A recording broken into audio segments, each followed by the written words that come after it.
Hey everybody, Ben here from the Bonehead podcast, and it's, I don't know, it doesn't really count as breaking news because we were expecting it for 6 months.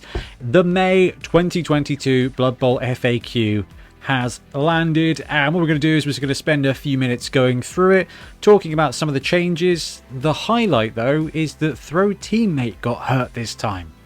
So if you're looking for a summary, Throw Teammate got a bit of a hooning. Not much else has changed. Anyway, let's have a look at the document. I'll put the link into the comments below. Okay, so we've got the designer's commentary here. Now, I put the link in the comments below. It is available on the Games Workshop website, but their downloads page was being a bit weird, so don't really understand what the deal is there. So at the moment, they are publishing an FAQ for Blood Bowl every May and every November. The last FAQ was a pretty big deal. They corrected a couple of really obvious mistakes. They changed some team tiers and they changed some star player costings. Now, we've had some really great responses from our Top 5 Friday about Top 5 FAQ needs. And sadly, you know what? I think most of that top 5 is still needed. So on the plus side, that Friday episode will be quite entertaining. On the downside is we're going to have to wait another 6 months at least before they fix some of that stuff. So we're going to flip through this document. Like I said, put the link in the thingy below and you can go and have a full read. We're just going to look at the magenta stuff, which is the new stuff here. Everything else we kind of covered before. So, first up, what exactly can a team reroll be used to reroll? A team reroll can be used when a team is active and during its own team turn. It can be used to reroll at all the dice in a dice pool that were rolled during their team turn, including any dice pools rolled for any skills or traits used during that team turn. A team reroll may not be used to reroll the following rolls: deviation, scatter, bounce, armor, injury, casualty, throw-ins, bribes, and argue the call. In addition to that, even though it's a skill, regeneration can't be rerolled. There is an FAQ further down. I remember I was going through this earlier on and I kind of twigged and I was like, ooh, can you reroll a regen? Because it is a skill, etc. No, but we'll come to that in a minute. Does that change much when it comes to rerolls? I don't think so. I think we knew that anyway, so I don't think that's caught too much out. Can a team remove a team reroll from their roster during a league in order to manage their team value better? So in a league, the answer is no. Once a team reroll has been bought, it is permanent for the duration of that league. So you cannot drop rerolls. You can only get rid of them during redraft. Again, not going to be massive. There are definitely times where your team is bloated and you think, actually, I've now got leader and a bunch of skills. I can probably drop a reroll down. But, you know, I don't even know how they do it in the Blood Bowl 2 ecosystem or fumble. And historically, you kind of save up to get to 3 rerolls for a lot of team builds instead of kind of, I'm going to buy 5 and then get rid of one when I don't need it anymore. It's not really how rerolls work, but it is literally not how rerolls work now. If I roll a Blitz result on the kickoff event table, it states I'm allowed to activate D3+3 open players. Do these players need to be open when the kickoff event is rolled, or can I activate players that become open during the Blitz? So if you blitz a dude out, can he then do things? No, they must be open at the time of the kickoff event. So if you are setting up for kickoff, you've got the Blitz. If you get the Blitz, the best thing to do here is to turn your players who are marked. Just turn them facing a different direction as if it was your turn and you finished activating them. Then roll your D3+3 and then you can go and maneuver all your open players. Even if you then Blitz open another player, that player can't move because they started that Blitz mini turn in base contact, it being marked. So no. Okay, that's... I don't know if I like that one. I don't think it really matters too much. It is a nice... That is a good bit of tidying, I think. Even though to manage the game state, it is a little less effective. I kind of like the combo event. You know, right, okay, we've got D3+3, so I can move him, block him. He's now open, he's not marked, so I can then go through. You lose that element of it, but it is a bit more clear, I guess.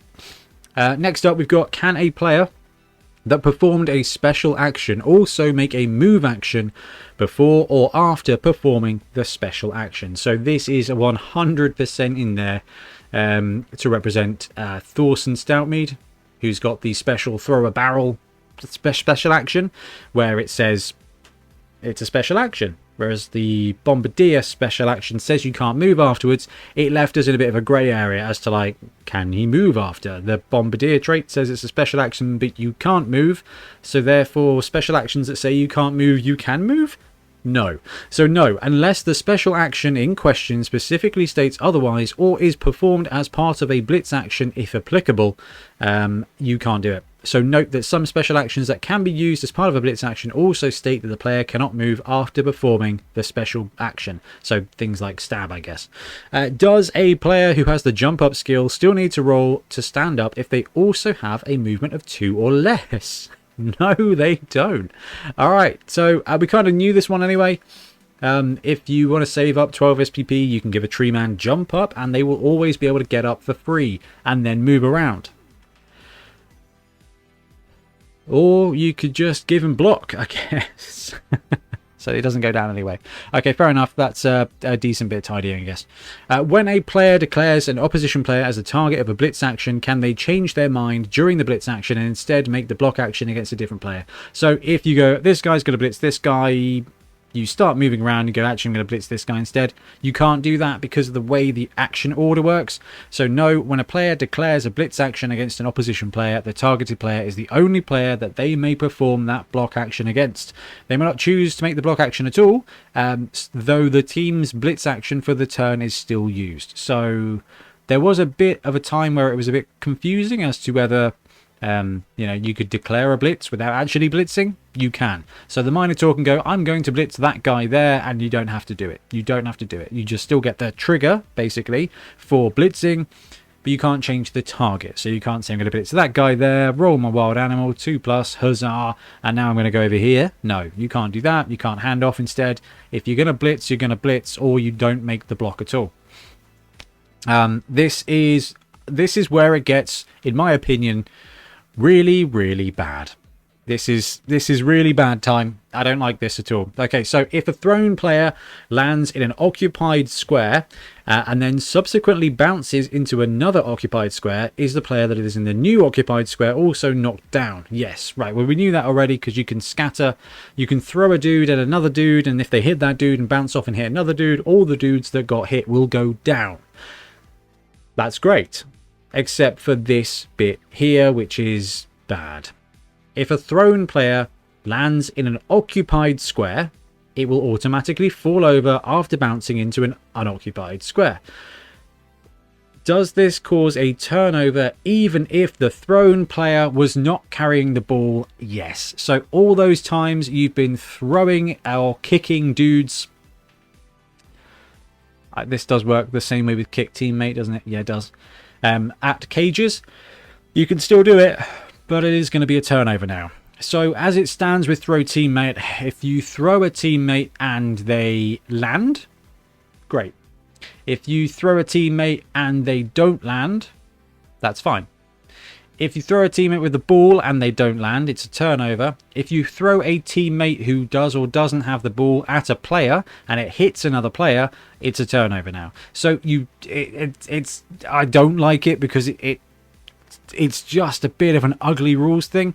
Either make throwing a teammate not count as a turnover, or you do. Okay, in my opinion. Now, you throw a guy into the crowd, you throw a guy into the ground and he dies. It's fine. But you throw a guy into another player from another team, no, it's not even that. It's just into another player. And now it's a turnover even if you don't have the ball? I don't get it. I like to be positive, but this one isn't great. Right, did we get Hail Mary nerfing last time? Yeah, we did.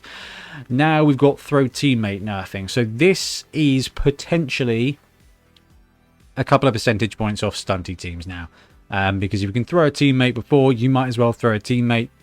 Maybe you knock a guy down. Doesn't matter. Now it matters. Now it matters big time because that can be just the end of your turn, which is bad. So during the end of a drive sequence, what happens first? Players are sent off for secret weapon trait or any of the end of drive weather effects such as sweltering heat. So during the end of drive sequence, secret weapons are always sent off before any other effects. So remember that. It's kind of like, right, last turn ends at that point, secret weapons are all sent off and then everything else is resolved. So secret weapons being sent off, if I don't know, I can't remember how it works. I don't think it matters too much.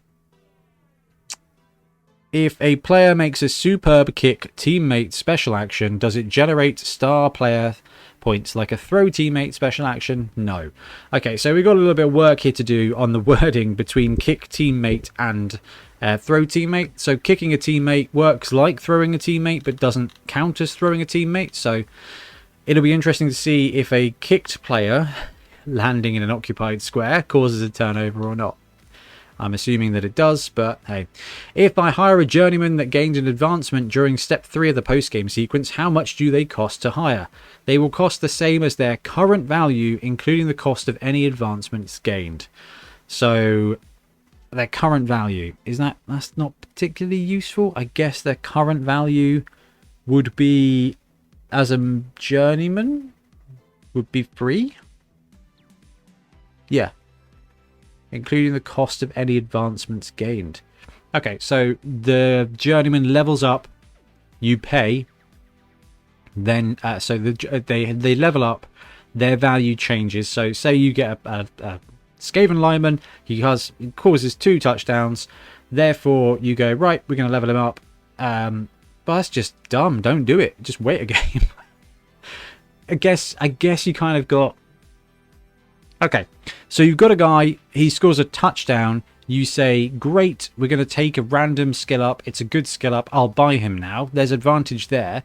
But if you've got a Skaven lineman who gets 2 touchdowns, you've got 6 SPP, buy him and then level him up after the next game for 20k less. It's an interesting one. Because it says that gained an advancement during step 3 of the post-game sequence. So, yeah, okay, right, okay. Well, that's fine. So, if you want to take a random or give him a skill, you can do that, but you have to pay for it. And now we're back into animal savagery territory, which was flagged up quite a lot. If a player with the animal savagery trait also has the jump up skill, do they still get the +2 to the roll if they wish to attempt to make a block action while prone? Okay, so Richard Saxby is a massive fan of giving Minotaurs jump up, and it works now. So a Minotaur with jump up who is on the ground prone next door to an opposing player, if you declare a block action, you can declare a block action using jump up. If a player has both the jump up skill and the stab trait, can they use the jump up skill to allow them to make a block action from prone on a 2+ and then replace this block action with a stab special action? Yes. Great. So if you've got jump up and stab, you can essentially stab from the ground.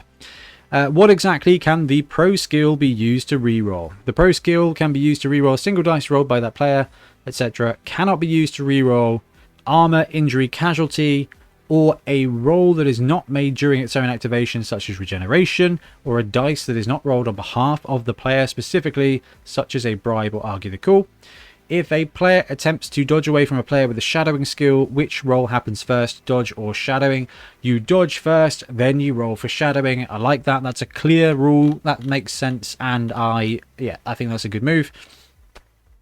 If the player has both the frenzy skill and the stab trait, if they declare a block action which results in a pushed back result, when they follow up and have to perform a second block action, can they stab instead? Yes, so you can frenzy stab by block, follow, stab. Okay, basically Krav Maga. Alright, so that's good. Can multiple players from the same team use on the ball in response to the same pass action? If so, what happens if one of them falls over? So yes. So 2 chameleon skinks playing elves. The elf player goes, I'm going to make a pass action. Both chameleon skinks go on the stack. Trigger, we're going to use this. But if one of them falls over, yes. However, if one player falls over before the others have been able to use on the ball, then the sequence ends and no further players can move. So basically, on the ball creates its own little micro pocket of a turn. If a dude falls over in that micro turn, it's a turnover. Turn ends. No more on the ball. Nonsense can happen. Which is kind of good. It stops like on the ball spam, bad dodging, I guess. You kind of have to prioritize, which is okay. Does a player with a ball and chain trait have to use their full movement allowance? No, we knew that anyway, so that's fine. Do skills that apply to the ball but are not part of a pass action, such as Fumblerooski, also apply to a bomb? No, because a bomb is not a ball. I like that a lot. Can a player use a team reroll of any kind to reroll to see if a bomb that was caught will explode? No. I like that too. That makes a lot of sense. Or, you know, you can just use Bomber Dribble Snot and it's always going to blow up anyway. That's not fair. Once per game. When a player with a chainsaw trait uses their chainsaw as part of a foul action to chainsaw, will they be subject to the same offensive assists and defensive assists as a normal foul action when they chainsaw? Yes. Chainsaw. So chainsawing, fouling, you get assists in the same way as normal. Again, I think that was pretty commonly played, so that's good. Fouling with a chainsaw? Brilliant. Fouling with 1 assist, +4 to your roll. Excellent times. Can a team reroll be used on regeneration? No, as the active team's turn has already ended by the time the regeneration roll is made. So you fail a go for it, fail a dodge with a Pestigore, you stack it and die. You don't get the regeneration roll. It fails. You can't re-roll it unless you have a Plague Doctor. If a player holding the ball is turned into a frog as a result of a zap spell and the ball is forced to bounce, is a turnover caused? No. Good. I feel like that's quite an edge case. Hackflem Scuttle Spike special rule Treacherous states that if a player is adjacent to Hackflem when he is activated, he can use the ability. Does this mean only at the start of Hackflem's activation or at any point during his activation? It's at the start of his activation. I think, again, we knew that. Right. There's a ton of stuff here for Death Zone, which is just about spells and special rules. I'm not going to go through all that. There's a ton of stuff here about hot pots and special inducements. Have a look at that as well. It's not too commonly used. Dungeon Bowl. If a player on a portal is rooted as per take root and they are subsequently teleported by a chain reaction, for example, are they still considered to be rooted? No. So if you do root a tree man on a teleporter and that teleporter then activates and they get chain teleported, it teleports their roots with them and they are no longer rooted, which is very useful. Scylla Anfingrim uses his Fury of the Blood God special rule to perform 2 blocks. Is the first block action made in its entirety, including the use of the Fury skill, before the second block action is made? Yes. Fury skill? I think is that Frenzy skill? That actually doesn't help. That doesn't help. Let's talk about that one. That's an interesting one. Including the use of the Fury skill. I feel like that might be the Frenzy skill, unless Scylla has a special rule called Fury. I don't know. I'm going to skip that one. Nothing changes there. Death Zone, all the wizards got cleaned up a little bit, which is incredibly useful because it is very much a case of at the end of either player's turn, stuff like that, which is really useful. The College of Life roster, the Snotling needs to have Titchy. They corrected it to have Titchy, which is excellent. Scylla and Max Spleen Ripper are favoured of Khorne. Barrack Farblast gets fixed, gets Cannoneer instead of Strong Arm. We knew it was coming because it's not a skill that works. So now has Strong Arm, which makes him slightly better. Definitely doesn't fix him because he's still Edge 4+ with Sure Hands, which is fine. Sorry, Tomb Kings guys out there. He got a little bit better. I think it was more about the principle. Right, Giants. Giants and Sevens, a bit specific. Have a look. I'm going to let you read through that. Okay, now we come to the tier list. No changes for tier. No changes for stars. So a lot of the stuff we were kind of talking about was around, will Hackflem go up in price? Will any of the other stars have their price change? No, that's not changed. The tiering has not changed. Blood Bowl is stable with the exception that anybody who's throwing people at other people, it's going to ruin your game a little bit now, which is an interesting one. Now, me, Ben, and Trips are going to talk about the FAQ and our FAQ wish list on the podcast on Saturday. So do let us know in the comments below if there's more FAQs you're really burning to hear about, because there's a lot of stuff kicking out there that there's a little bit of uncertainty around, or just straight up needs fixing. Make Hail Mary pass good. Like, come on, there's some stuff you can do, Games Workshop. Strange one. The throw teammate is probably the biggest thing to take away here. I mean, technically, as the rules are written, that's how it says, because with the failing a landing throw doesn't cause a turnover, it actually says if you fail a landing throw this way, it doesn't cause a turnover, whereas normally falling over does cause a turnover. But there is definitely a precedent set that throwing a dude doesn't cause a turnover, and that's how it's been played pretty heavily, and I don't think it's been bad at all.